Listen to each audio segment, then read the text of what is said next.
you not Kesha. You are not Kesha Cayor, ma'am. Absolutely not.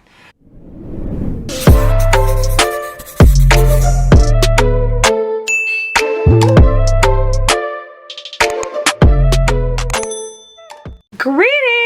Welcome back to my channel, dolls. I am back in New York City for a couple of short days. And I have so much stuff on my mind. If you're new here, my channel focuses on fashion. It's a fashion channel, allegedly.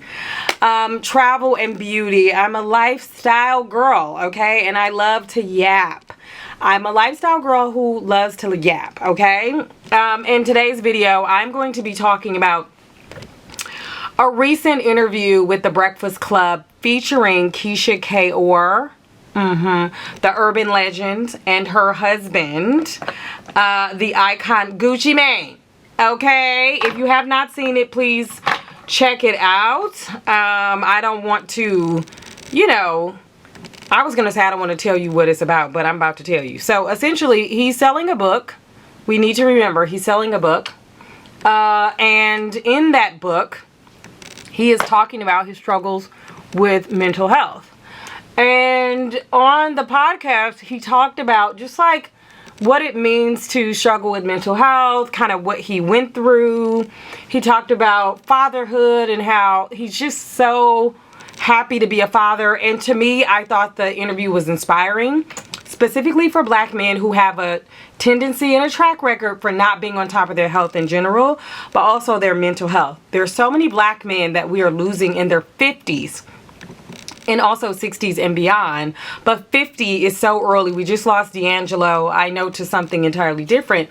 But I'm always inspired when a black man is honest and open about his mental health challenges or health challenges in general, to alert the general public. But I feel like Gucci Mane is a good voice for this kind of message. I honestly do. He talked about doing drugs and how, you know, there was a time he thought that was cute, and, you know, I just felt like he was really open and he was really honest about what he's going through and what he's done. And I look forward to reading his book. I was actually really inspired. He even talked about the role that racism plays in mental health, and I'm like, yes, absolutely.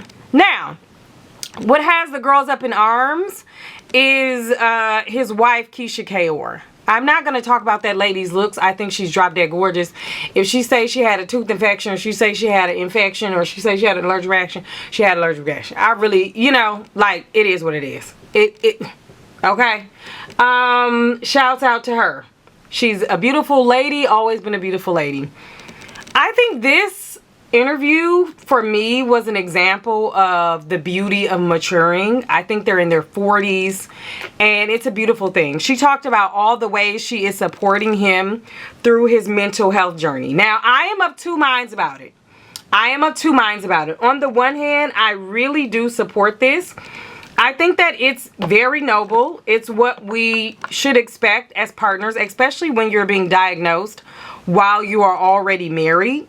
Right? Like, none of us, not a lot of us, go into our relationships knowing about the other person's mental health challenges. As someone who suffers from ADHD and PMDD, like, I was diagnosed with PMDD during my marriage, right? Like 15 years into my marriage, or 14 years, however many years into my marriage, right? And I sought help. And we see this a lot with women, I feel like, who are diagnosed with mental health challenges. I just feel like we rarely see it with men. We rarely see it with black men. And I feel like it's a little bit even more rare with famous black men. That's why I think it was such an interesting story. And I think he's going to reach the masses with his conversation around mental health. Okay? That's the good piece. Come on now, because you know I'm getting to it. Love that. Love, love, love. Appreciate Gucci. Love that for him. Love that for his family. Love that for his wife. Very good. This is the message that we need. I thought it was positive and multi-layered and dynamic, and I could relate to different parts of that.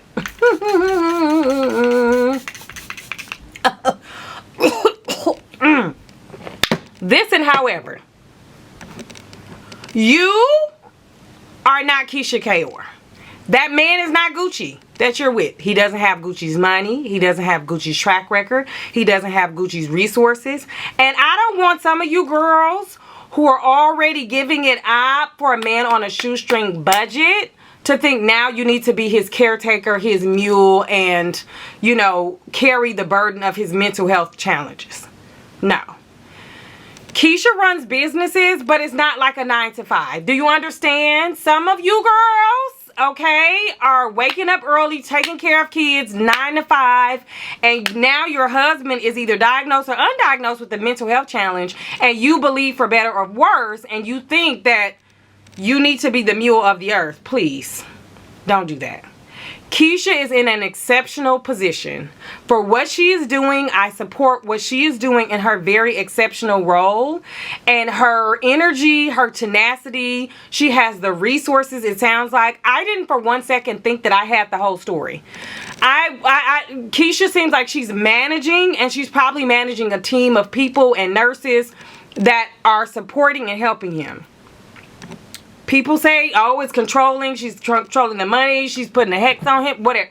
I think that it makes sense to me. I don't for one second believe that is the entire story. Nor do I feel entitled to every nook and cranny of all the ways that they are overcoming his mental health challenges.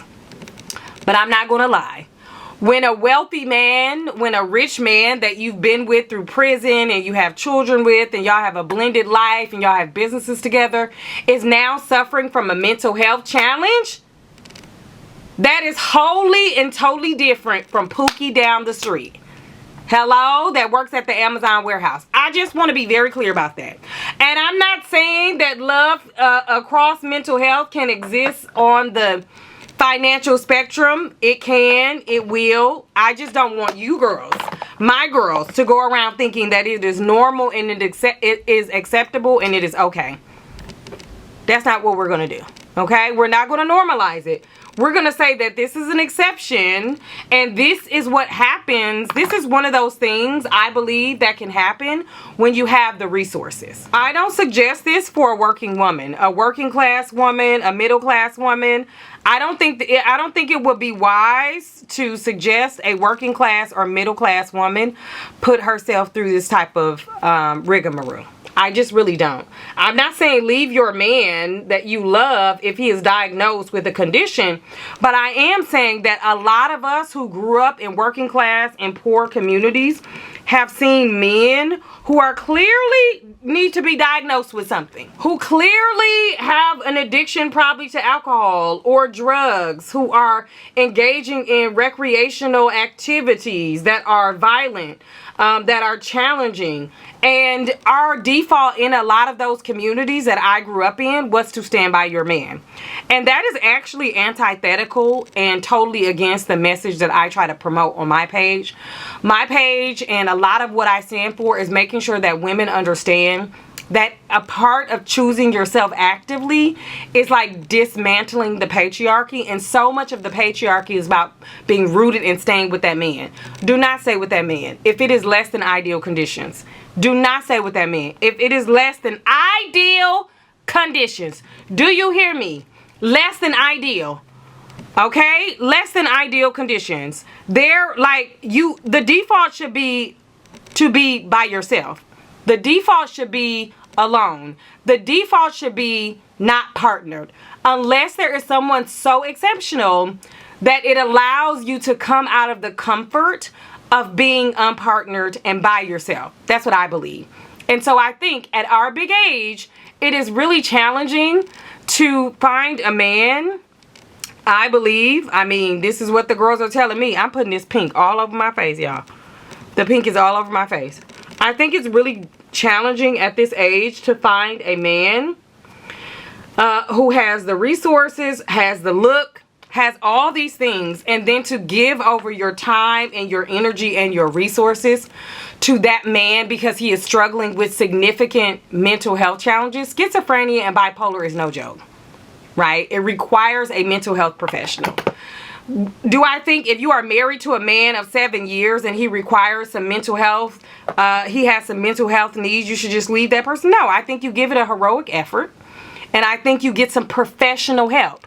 Listen to me when I say professional help. Do you understand?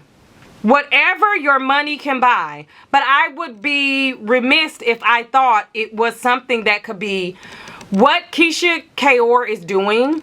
I don't believe can be widely replicable. I don't. Nor do I think it should be.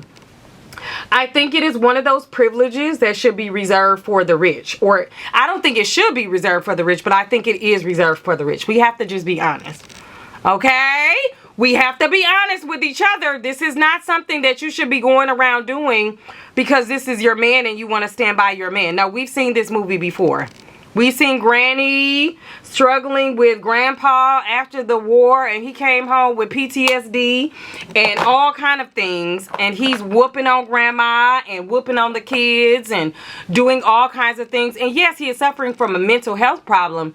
He's having a complete psychosis, but that burden alone cannot be on Grandma to be managing.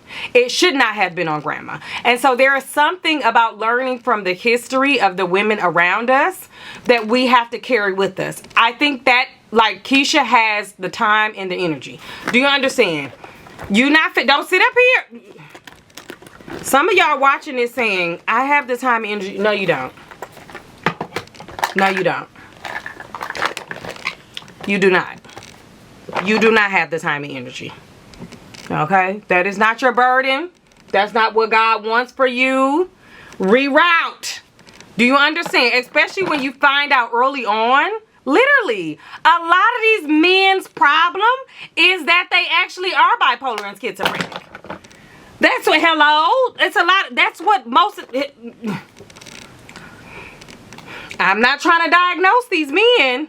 But they won't go get the diagnosis themselves. And I'm here to tell y'all that's what's going on. And would I be a good friend? Would I be an online bestie if I just said, yeah, girl, hold him down. Be his nurse, his mule, his go-to, honey. Be his therapist, honey.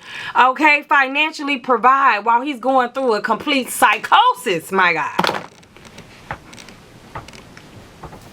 He's having a rough day. No, he's off his medication.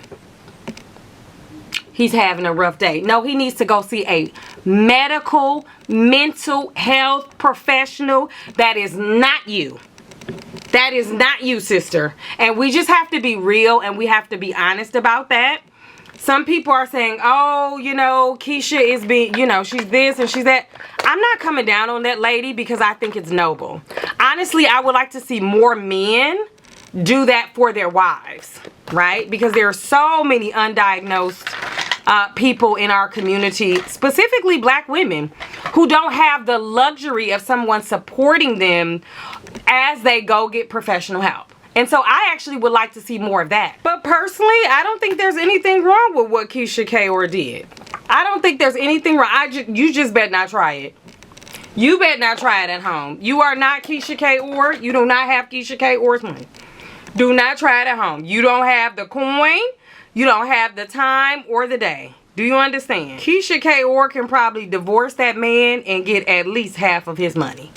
You can't. That man don't got no money. He gonna be paying you $63 a month. And you gonna be like, and you done did $55,000 a year worth of mental health. And you have your own mental health challenges. Do not go over there thinking that you are Kesha Cayor. You are not Kesha Cayor. That is not your ministry. Okay, that is literally my 2 cents on the situation. I think it's noble. I think it's important. These are mental health conversations that we should be having in our community. Kudos to Gucci for bringing this to light. Kudos to them for doing an interview and like really demystifying mental health, specifically for black men in their 40s. And it's great to see like them maturing in this kind of way and moving away from some of the pop and pills music. And like he talked about all of that. Totally encourage folks to listen to that interview.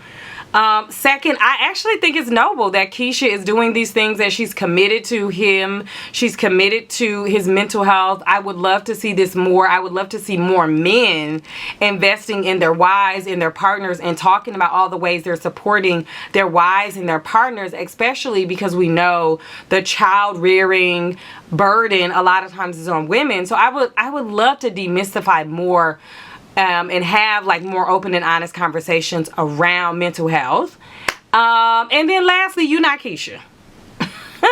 You are not Kesha Cayor, ma'am. Absolutely not. You ain't Keyshia. You ain't. You can clap for another woman and recognize that that cannot be you, and that probably should not be you. There's a very, very niche community for whom that can be possible. You and I, it's not us. If you like this kind of video, like, comment, and subscribe. And I will see you all in the next video. My lash is leaning. Bye.